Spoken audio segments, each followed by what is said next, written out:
Bonsoir, le temps d'une bière, un nouveau direct. Bonsoir Nico. Salut Jean-Pierre, bonsoir Doris, salut tout le monde. Bonsoir Doris. Bonsoir Jean-Pierre, bonsoir Nico. C'est notre 5e direct. On n'est pas en concurrence avec France Culture. L'idée, c'est de proposer des amis coup de cœur. Ce soir, on est en direct avec la Suisse. De quoi allons-nous parler ce soir? De notre mère, la Terre. On va rentrer dans des mémoires très anciennes et essayer de sentir ce que la Terre nous a apporté en présentant notre ami Doris. Et on va parler ce soir. De quoi allons-nous parler d'ailleurs ce soir, Nicolas? Alors, ce soir, je crois qu'on va nous présenter donc, Doris, une grande céramiste. Et maintenant que tu me laisses la parole, mon petit bavard, je vais juste en profiter pour faire un petit rappel. Donc là, on fait toujours un Facebook Live et après, vous avez la possibilité de retrouver toutes les vidéos sur YouTube. La dernière qu'on a faite sur le thème de la culture pour tous, ça a très bien fonctionné. Donc, c'est vraiment en train de prendre aussi à ce niveau-là. C'est super. Et donc, ce soir, comme dit, on va discuter avec Doris, qui d'ailleurs a un objet assez particulier à nous présenter peut-être en introduction. Un verre, Doris, qu'est-ce que tu as dans la main? céramique. Et pour mettre dans l'ambiance, j'ai choisi le mazagran que j'avais chez moi et c'est un mazagran avec des fesses des deux côtés. Voilà. D'accord, C'est une céramique que j'ai faite pour un événement, le vin, le rosé, et c'était sur le thème du rosé, oser et l'ivresse et tout ça. J'ai dit à mon ami, attends, je vais te faire quelque chose qui rappelle tous les bénéfices et les plaisirs des sens. Donc, j'ai fait des verres qui représentent le corps humain. Voilà. Et puis, j'ai poli les fesses, donc c'est extrêmement agréable à toucher. Voilà. Donc j'aime bien faire la petite passerelle de notre rencontre. Doris, ça fait 30 ans qu'on s'est rencontrés. On s'est Vous les faites rencontrés, c'est amusant, on s'est rencontrés en Provence, où on allait, tu venais de Suisse avec ton mari Yves, et on allait écouter un homme qui s'appelait Yvan Amar, et je pense que c'était un homme qui était très éclairant sur les comportements humains. Et je peux me permettre de dire qu'à l'époque, on devait avoir des zones d'ombre, qu'on a toujours sans doute, qu'on avait envie de mettre un peu en lumière en écoutant cet homme, qui était un miroir assez prodigieux. D'ailleurs, en passant, allez lire les livres d'Yvan Amar, c'est un petit clin d'œil que je propose. Donc ce soir, on va parler faïence, grès, argile. Oui. Est-ce que tu nous ferais est-ce que tu nous raconterais un peu l'histoire de l'argile en fait? Comment l'argile est arrivée? Parce que moi, il me semble avoir compris que l'argile, c'était un des supports de la vie. Oui, absolument. Ouais, ouais, tout à fait. Ben, disons déjà au départ, quand j'ai choisi la céramique, pour moi, ça a été tout de suite vecteur euh, à l'adolescence quand j'ai choisi enfin, j'ai pas choisi à ce moment-là, mais à ce moment-là, j'ai senti que l'argile était, euh, ça m'a tout de suite ancré, posé, et j'ai suivi le fil de cette argile. Et effectivement, l'argile est vecteur de vie, c'est-à-dire que à l'origine, l'argile, c'est elle qui a amené la vie sur Terre.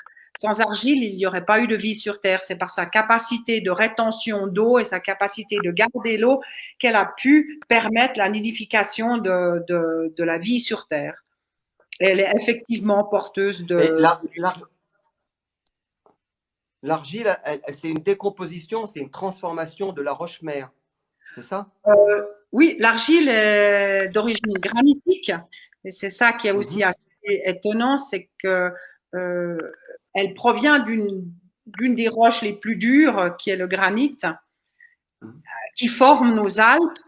qui a un aspect extrêmement dense et dur, et l'argile est issue de la décomposition de cette roche. Et C'est vraiment. elle s'est décomposée et elle s'est complètement, on dirait, elle était à l'état de mort dans des bouts, et il n'y avait pas de cohérence, toute cette délité, et à un moment donné, dans la mort du granit est née cette matière qui est une matière complètement neuve et souple, qu'on peut modeler et à laquelle on peut imprimer ses intentions, qui est porteuse de vie, qui est porteuse de création, qui est porteuse Alors, c'est moi, le quand seul je disais, matériel qu'on peut modeler à la main, qu'on peut façonner. oui, et elle a surtout permis aux gens, au cours de, en tout cas dans le développement humain, elle a été fondamentale parce qu'ils ont commencé à comprendre, les hommes à cette époque-là, que elle avait une capacité de conserver l'eau, de transporter l'eau, Oui. par exemple, de faire des récipients. Je pense que ça a dû. Comment on a tu as un petit peu une idée là, comment on a découvert les relations premières des hommes à l'argile? Ça devait être strictement des ustensiles du quotidien, je suppose, le départ. Je suppose qu'il l'utilisait aussi à but thérapeutique en tant que boue également, mais également utilisé pour faire des contenants. Et on suppose qu'ils ont fait des contenants d'abord qui n'ont pas cuit. Et un jour, par hasard, soit d'un orage ou d'un village qui a été brûlé par les ennemis, ils ont fui le terrain, et quand ils sont revenus, ces argiles non cuites qu'ils ont laissées sur le terrain ont subi le feu et sont devenues une nouvelle matière qui, elle, à ce moment-là, n'était plus destructible à l'eau, et qui est redevenu minerai dur, quoi. Ce qu'on appelle le tesson cérame. Et puis ça a été extrêmement important dans l'évolution créative, l'évolution psychologique et l'évolution de l'homme, quoi. Ça a été une découverte à l'époque majeure pour eux, ouais. Donc, c'est assez impressionnant parce que quelque part, quand tu manies cette matière, tu as des centaines de millions d'années d'évolution, de formation entre les mains. Et, Oui. Et c'est au final assez récent l'usage qu'on en fait. D'ailleurs, tu dis même que ça a été assez accidentel, la possibilité qu'on a eue d'en faire des objets comme on fait maintenant. Par contre, ce que je pense qui a été moins accidentel, c'est que toi, tu suives cette voie de céramiste. Est-ce que tu peux un peu nous expliquer comment tu as pu ton parcours pour devenir une grande céramiste aujourd'hui? Comment tu as été modelée de ton côté? Bah, tout ça s'est fait un peu accidentellement aussi, c'est-à-dire que Yves, qui est mon mari actuel, on avait 15 ans, puis tout d'un coup, on a décidé de tenter la poterie, donc ça m'est tombé un peu comme ça dans l'escarcelle. Moi, j'y connaissais rien du tout. Je n'ai aucune culture, ni artistique, ni littéraire. Dans ma famille, on avait 3 livres en tout et pour tout, Le Comte de Monte Cristo et Stendhal. C'était les 3 livres qu'il y avait chez moi. On ne connaissait pas la musique, on ne connaissait rien à rien. Donc, je suis tombée un peu là-dedans par hasard. Et puis, j'ai tiré ce fil ténu. Et peu à peu, tout ça s'est alimenté, est devenu riche et devenu vaste. Et j'ai découvert justement toutes ces choses qui sont liées à l'argile, et ces mystères, mes propres mystères découverts au travers de l'argile. Tout ça, ça a commencé à prendre de l'ampleur. Et j'ai presque l'impression que chaque jour que je découvre, c'est comme si je choisissais l'argile chaque jour à neuf. Je l'ai jamais définitivement choisi, mais à neuf, c'est comme si il y a à chaque fois un émerveillement.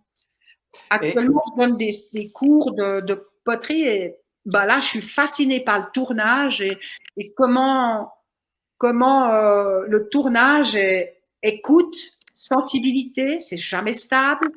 On est chaque fois obligé de chercher l'équilibre. Comment c'est comme une musique, comment l'argile, elle est vivante, comment je l'écoute, comment je la discipline, comment je la dompte, sans réellement non plus lui imposer.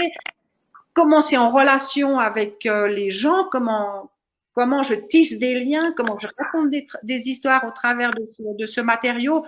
Tout ça est parti d'un tout petit truc de rien du tout. Yves me dit, bah tiens, on va faire de la céramique. Moi, je dis oui. Puis après, tout ça est devenu très vaste. Et dans cette globalité, effectivement, il y a aussi Yvan qui est apparu parce qu'il a fait partie de ce même questionnement. Tout ça est devenu en lien et fait sens. En fait, le questionnement, c'est qui suis-je, mais c'est aussi, on découvre qui on est en faisant. Donc, dans notre rapport, je suppose, aux objets, alors quand on est artisan, on parlera de ça tout à l'heure, de l'artisanat, ça nous renvoie à nous-mêmes, quoi, forcément. J'aimerais bien parler, l'argile, il y a différents types d'argile, il me semble, hein. Il y a quoi? Il y a faïence, grès, porcelaine, c'est ça? On pourrait classifier, si on voulait classifier l'argile en température de cuisson. Il y a la basse, la moyenne, la haute température, la très haute température. Et donc, voilà, il y a différentes terres qui ont subi différentes rencontres géologiques. C'est aussi une histoire de qu'est-ce que cette particule argileuse a rencontré au cours de son histoire. Va faire que c'est une haute, une basse température, si elle a du fer, si elle n'a pas du fer, si c'est une porcelaine blanche. Elle a toute une histoire qui se passe au fil de l'eau. Hein. Ah ouais. Et au fil de l'eau et au fil des ans que la Terre se caractérise, et généralement la température est une mesure. La faïence est une basse température, le grès une haute. Voilà. D'accord. Je pense que dans tes créations, un peu comme un peintre, un peu comme un écrivain, tu dois avoir un peu des thématiques de prédilection. Oui, oui, oui. Des fois, je compare ça à.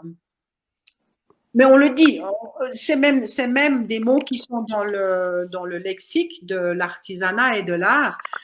Il y a un vocabulaire céramique, une grammaire aussi, parce que on parle de ça et il y a des mots et c'est clair qu'au travers de la céramique, je raconte une histoire. Je raconte un poème, je raconte réellement une histoire. On compare aussi ça à la musique.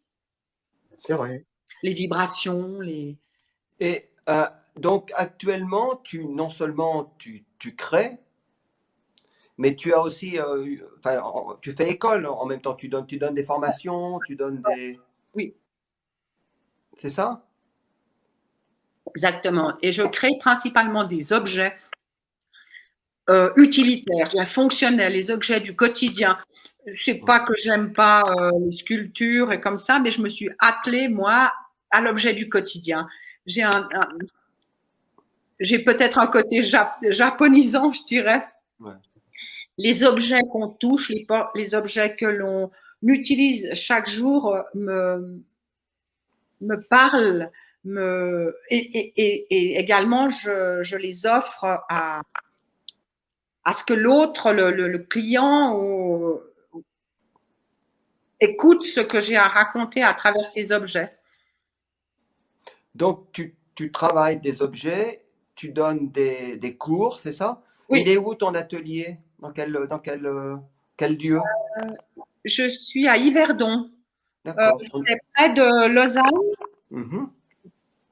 Par rapport à la France, on est assez près de Pontarlier, je dirais, quelque chose comme ça. Ouais, c'est ça. Ouais. On est au pied du Jura. Ouais. On mettra le lien sur le Facebook pour ceux pour vous éviter de le chercher, le lien vers le site de Doris, comme ça vous pourrez voir beaucoup plus. Il y aura même une petite vidéo de présentation de son atelier. Et comment est-ce que ça t'arrive des fois d'arriver dans ton atelier parce que tu as le temps et c'est le moment, tu sens que tu as envie de ce rapport à la terre. Et est-ce que ça t'arrive de produire des choses complètement inattendues?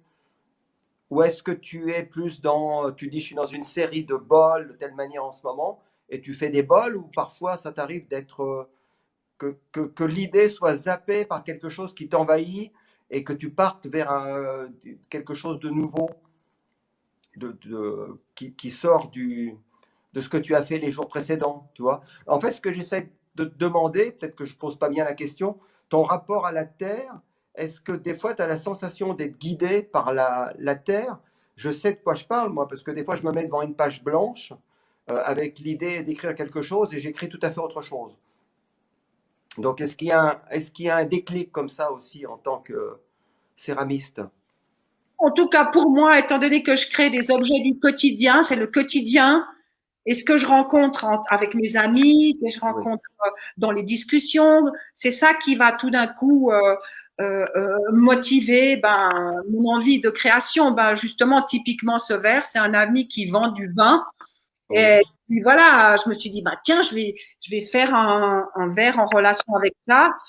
Ils vendent également des cafés. Donc moi j'ai fait cette tasse à café. Parce qu'il y a des cafés qui sentent tellement bon. Et avec cet ami, on parle beaucoup de café, d'odeur. Puis tout d'un coup, moi, je me suis dit, mais le café, qu'est-ce que c'est le café, cette odeur, cette chose si précieuse que je ne sais pas où, je ne suis jamais allée dans ce pays, mais, mais je suis sûre que c'est merveilleux ce qui s'y passe et j'ai voulu célébrer ce petit cadeau qu'est le café par cette petite tasse qu'on tient comme une petite graine en fin de repas ou le matin. Et voilà, j'ai réfléchi comme ça, quoi. Pierre, c'est la même tasse qu'elle présente que celle qu'elle a offerte à Oui, Alexandre. il y a Julien que je remercie, qui est toujours là derrière la technique, heureusement. Super Julien, qui me dit, parce que cet été, on est allé chez Doris et Yves ensemble, et on est allé rencontrer Alexandre Jolien, le philosophe qui vit à Lausanne. Et toi, c'est cette tasse-là que tu avais offerte à Alexandre, Oui, Doris. tout à fait, tout à fait. Et à Julien. Et à Julien. Et ça, c'est marrant parce que cette tasse-là, à l'origine, elle était blanche dedans. Ah oui. Puis, au moment moi, j'ai pas le syndrome de la, je dis pas que je fais des choses fantastiques, mais j'ai pas le syndrome de la page blanche. Et là, au moment du Covid, quand il y a eu le confinement, je savais plus quoi faire. J'ai même porté un morceau de terre, je savais plus, un balai, je savais plus quoi faire dans mon atelier. C'est comme s'il y avait une coupure. Et puis alors pendant 3 mois, j'ai plus mis les pieds à l'atelier, je suis plus allée. Ah ouais. On était confinés et tout. Et quand la première chose, quand je suis arrivée à l'atelier, j'ai regardé autour de moi, je savais pas trop quoi par commencer, et j'ai vu cette tache qui était blanche à l'intérieur, et j'ai dit, moi, je sais ce que j'ai besoin maintenant après ce confinement. J'ai besoin de lumière. Et j'ai dit, je vais mettre de l'or dans cette tasse. Et puis, je les ai toutes dorées. Et voilà. Alors, ça, c'est une inspiration qui m'est venue comme ça. Et c'est au moment où j'ai mis de l'or et que j'ai pu mettre de la lumière là-dedans que tout est reparti peu à peu. C'est comme si c'était une étape. Oui. C'est un véritable échange entre toi et la Terre, quelque part. Tu la formes, mais en même temps, elle t'apporte quelque chose en retour. Oui, oui, oui. Et puis dans le faire aussi, hein, de tourner, c'est extraordinaire, quoi. Alors, en vue de l'interview, on s'est un petit peu documenté. Et moi, il y a des choses qui m'ont impressionné. L'argile, on dit que ça serait 40 millions d'années pour arriver 400. Hein 460 millions d'années le grès, la haute température. Ah ouais. 460 millions d'années, c'est à l'époque où il pleuvait des pluies acides et les anciens massifs alpins qui sont derrière, là, les Vosges, qui descendent jusque dans le Limousin, il y avait un massif alpin, fut un temps, et il a été érodé, et c'est là qu'on retrouve aussi, on va retrouver des carrières d'argile. Voilà. Toi, du coup, tu as des terres de prédilection, je veux dire, en fonction de la région d'où elles proviennent, ça va complètement changer aussi ce que tu vas pouvoir en faire. Disons que moi, comme j'utilise la haute température, j'utilise des terres anciennes, 460 millions d'années. Et en Suisse, on a, à part, je crois que du côté de Bâle, peut-être tout au nord, on a une carrière de grès. Mais sinon, c'est que des basses températures, c'est-à-dire des terres jeunes qui ont connu le calcaire par le biais des coquillages et des coquillages marins. Généralement, les basses températures sont des argiles qui sont qui sont issues qui sont dans les anciens lits de mer où il y a eu plein de coquillages et de calcaire. Et le calcaire fait baisser le point de fusion de l'argile. Donc, c'est des terres qui sont plus jeunes, qui datent de, je sais pas, 160 millions d'années peut-être. Pas très sûr, hein. Mais c'est Mais plus. c'est vrai que ça donne un véritable vertige. C'est là où on se rend compte à quel point on est soit ignorant, soit très ingrat. Je veux dire, quand on a un morceau de terre dans la main, d'imaginer toute cette évolution, toute cette transformation, et tout ça quelque part pour se permettre aujourd'hui, en tout cas, c'est une des nombreuses choses, mais qui permet de vivre, quoi, enfin, qui a permis que la vie se transmette et qu'elle arrive dans les formes où on est aujourd'hui. Je voudrais te demander quelque chose. Il me semble me souvenir que tu t'étais aventuré aussi, je ne sais pas si tu continues, dans les bijoux. Oui, tout à fait. J'ai fait pas Ouais. mal de bijoux aussi, mais là, j'en fais plus tant. Ouais. Mais voilà. Mais j'ai fait des bijoux, ouais, des colliers, pas mal de boucles d'oreilles en porcelaine, beaucoup. Ouais. Mais c'est des petits objets. Moi j'avais au bout d'un certain temps, c'était tellement petit, j'avais un peu de peine. Mais tu préfères tourner ou le modelage? Est-ce que tu as une J'ai pas de. prédilection? Ouais, pas plus. Le tournage, c'est comme, je pense, les gammes ou un Oui. musicien. C'est quelque chose que j'adore et que je trouve formidable. C'est une ressource. C'est un exercice de centrage aussi, Ouais, ouais. j'imagine. Tu as déjà essayé, Nico, de tourner?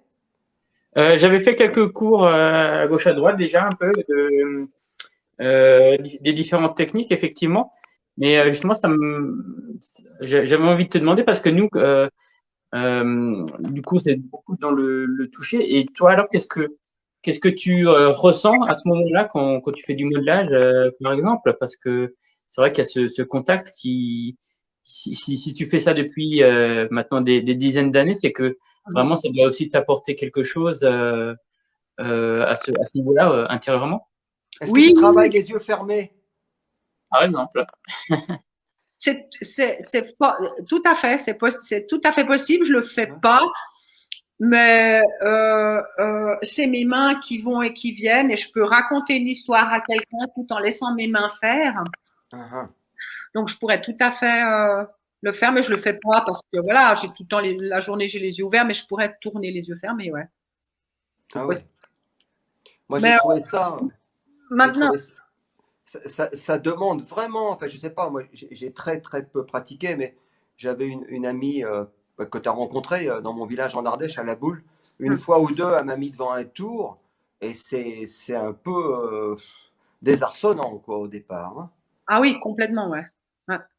Dire, là, on sent que ça demande une vigilance extrême, une position corporelle qui est forcément liée à un positionnement interne. Oui. Il y a une question intéressante de la part de Linda. Oui, Salut Linda. Madame Brice, vous est-il arrivé de ne pas aimer certains des objets réalisés? d'accord. Donc, Ou bien est-ce qu'ils ont tous malgré tout une place? Donc, Linda demande si t'arrive d'avoir des objets qui sortent de toi, on peut dire ça, de tes mains en tout cas, Oui. de ton inspiration, voilà, pour lesquels tu n'as pas trop d'affinité, ou est-ce que tu arrives tous à les placer autour de toi dans ton quotidien, ou à les vendre aussi, parce que bah, voilà, le but aussi c'est de vendre, enfin, tu fais des choses pour toi. Moi, je peux témoigner que chez toi, ça fourmille de pièces absolument splendides. Manger à la table de Doris et de Yves, non seulement le repas, c'est quelque chose parce que ce sont des cuisiniers extraordinaires, bon, voilà, mais bon, on va pas faire l'éloge de votre talent culinaire, mais c'est pas le propos. Mais ceci dit, vous avez une vaisselle absolument, enfin, je veux dire, à chaque fois, c'est étonnant. Même moi qui ne vois pas, je me régale quoi, sur les formes, sur la finesse ou sur le. Tu as aussi beaucoup de choses en relief aussi. En tout cas, je reviens à la question de Linda. Est-ce qu'il y a des choses, des objets de temps en temps qui ne te parlent pas? je dirais pas ça comme ça. C'est que, par exemple, pour créer, je sais pas moi, cet objet-là, je vais en faire un, puis je me dis, il manque qu'est-ce, l'épaisseur. Ah, il faut plus d'épaisseur. Ah, voilà. Et puis alors, je vais le faire. Il y a un processus, c'est-à-dire que l'objet n'est jamais. Allez, je fais un objet, il est abouti. Je recherche je cherche et je vais vers. C'est aussi pour ça que j'ai continué à faire de l'utilitaire parce qu'on pourrait se demander, mais quelle idée de faire de l'utilitaire à l'époque où Ikea fait des trucs vite fait, bien fait, allez hop.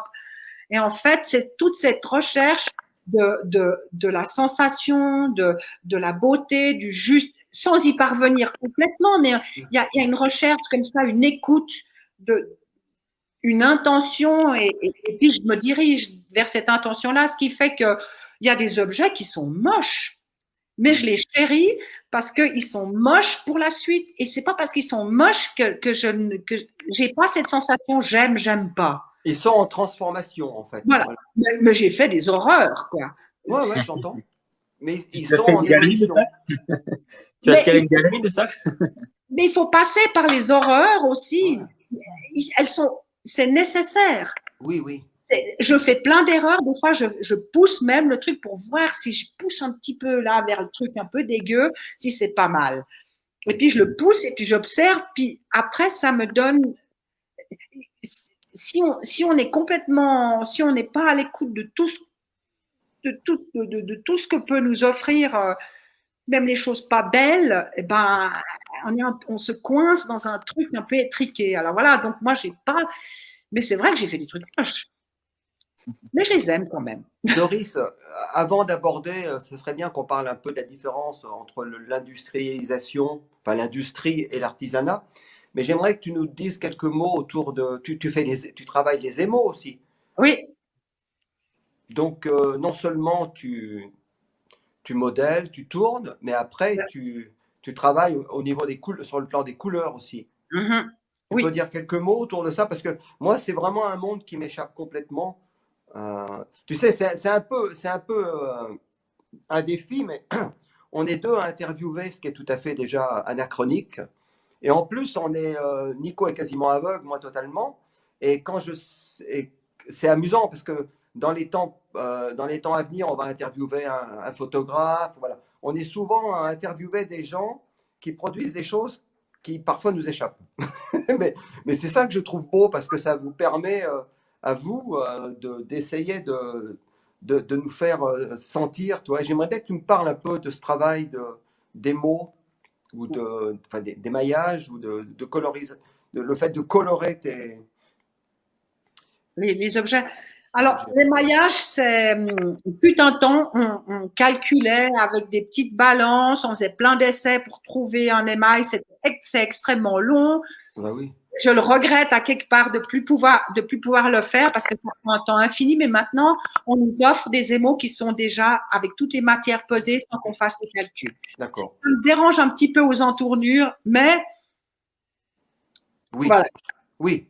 En Voilà. même temps, ça gagne un temps colossal. Voilà. Et c'est quand même toi qui choisis tes émaux. Voilà.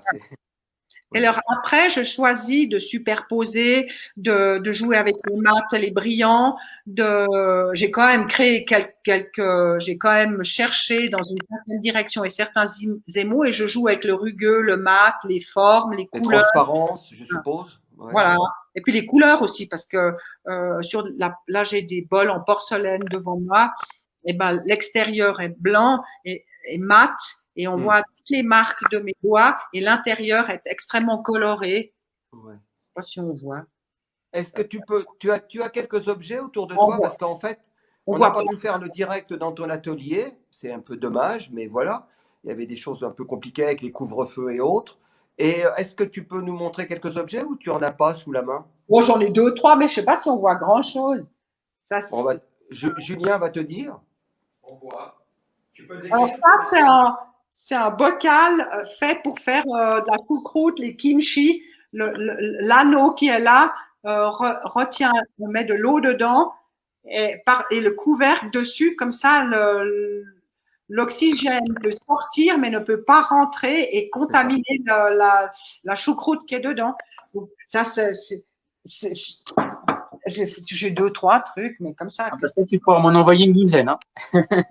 Et J'ai la t'as pas une assiette sous la main Non. ou une théière? Voilà, celle-là. Oui, mais il faut que tu parles parce que tu es avec des aveugles. Alors, c'est une théière. Est-ce qu'elle est en grès, en porcelaine? Elle est tournée en une pièce. Ouf. Ouais. Ouais, triangulaire. C'est difficile à décrire. Ah bah oui, ça j'imagine. Ouais. Bon, ben j'irai la toucher Ouais, voilà. prochainement. Ça aussi, moi, je fais pas mal de textures. Hein. Bah oui, je sais, oui. Et puis peut-être pour juste revenir sur la question de l'industrie et moi. Oui, j'aimerais bien parce qu'on est presque au bout de l'émission, Ouais. enfin, du direct, Doris. Et Ouais. j'aimerais bien que tu nous parles un peu des deux, de l'industrie, enfin, de l'industrie et de l'artisanat, quoi. Ouais. Bah oui, parce que je me Deux temporalités. suis quand même posé la question à un moment donné parce que mes objets ils sont 10 fois plus chers que l'industrie. Et tu te dis, mais il y a la concurrence, c'est plus de la concurrence, c'est du massacre, quoi. Bien sûr. Donc, je me suis dit, mais qu'est-ce qui me pousse à quand même continuer? Et en fait, simplement, c'est que l'industrie, elle nous offre des. Je me suis dit, bah, c'est ce qu'elle offre. Qu'est-ce que cherche l'industrie? Elle cherche à être séduisante, pas chère, vite fait. Donc, c'est ça qu'elle va chercher. Et moi, Oui, puis des copies aussi. Il n'y a pas de pièce unique dans l'industrie, c'est de la série. Ouais. Et puis moi, ce que je cherche, c'est à dialoguer, à dire, à écrire un poème à travers mes objets et à communiquer avec les autres êtres et à leur raconter une histoire qui dit, qu'est-ce qu'elle peut dire? Elle peut dire tout l'amour que j'ai pour la terre, toutes les recherches que je cherche à faire. Elle cherche à être, à évoquer la liberté. Elle peut chercher toutes sortes de choses de ce type qui sont très humaines. Et je suppose, et peut-être que ça c'est une idée de ma part, mais je le sens comme tel, que les objets qui ont été faits par main humaine et qui ont été faits avec des intentions du type du créateur, de type de la création, je suppose que ces objets portent en eux ce message et ce dialogue. Donc, Une âme, en tout cas. Parce que je raconte une histoire et que j'aimerais continuer à la raconter parce qu'elle est belle. Ouais. Et elle n'a rien à voir avec pas cher, séduisant. Moi, je ne cherche pas ça. Elle n'a rien à voir avec ça. Eh ben moi, ça coûte cher, mais on s'en fout. Je vous raconte une histoire. Vous voulez l'écouter?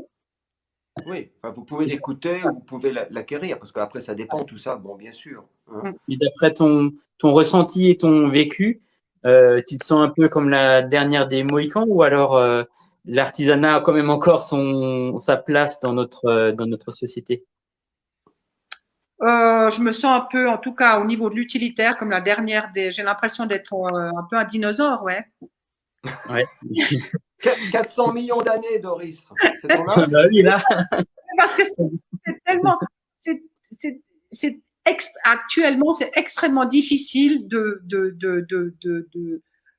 vendre ou de pouvoir faire. C'est pas c'est que le flot puisse circuler. C'est-à-dire que l'argent rentre, je crée, ça coule et ça revient. Ce flux de vie est coupé parce qu'il y a plus personne ou peu de monde qui écoute ou qui veulent acquérir ces objets. Franchement, c'est extrêmement rare. Donc, c'est clair que j'ai un petit sentiment comme ça, mais pas du tout négatif. C'est pas du genre, oh, la pauvre, on m'entend pas, c'est affreux et tout et tout. Maintenant, du coup, pour te donner un petit coup de main pour les acquérir, est-ce que on peut passer par le site internet ou alors c'est uniquement en allant sur place dans ton atelier qu'on peut acquérir tes œuvres? Non, j'ai fait de la vente en ligne aussi. D'accord, voilà. Ça, c'est une bonne info sur le site que vous allez retrouver. Bon, on a notre ami Super Julien, technicien, qui me dit que le temps qui vous est imparti est dépassé. Non, Exact. mais ça va, on a encore 30 secondes pour se saluer de manière très cordiale. Ce que je trouve super, moi, par exemple, quand tu as que tu bois un bon café avec l'arôme qui se dégage, mais c'est vrai que c'est une manière fabuleuse de célébrer le café en le versant dans une tasse qui est une sorte de continuité, en fait. Tu vois, mais pour tout, en fait. Mais j'ai envie de dire, c'est pour tout. Je ne veux pas sortir du champ de la céramique, mais c'est pour tout, quoi. En fait, il faudrait qu'on puisse voilà, se nourrir que de beau. Ça sera mon dernier mot. Se nourrir que de beau. Peut-être que se nourrir de beau nous rendrait bon. C'est une question. Ben, écoute, Doris, un grand merci. Merci à tous. Et je tiens à redire que si vous avez envie d'intervenir, si vous avez des coups de cœur, ben, n'hésitez pas à nous contacter, soit Nico, soit moi, sur nos Messenger, sur nos Facebook. Et on a plein de choses et de propositions et de gens à vous présenter dans les temps à venir. Ben, gros bisous à vous tous. Merci Nico, merci Doris. Et puis on se retrouve dans une quinzaine de jours. Cette fois-ci, on a fait un peu plus court pour des raisons un peu plus personnelles. Mais la prochaine fois, ça sera dans une quinzaine de jours. On vous tiendra au courant. Au revoir à tous. Bonne soirée. Au revoir à tous. Bye bye. Bonne soirée. Bye bye.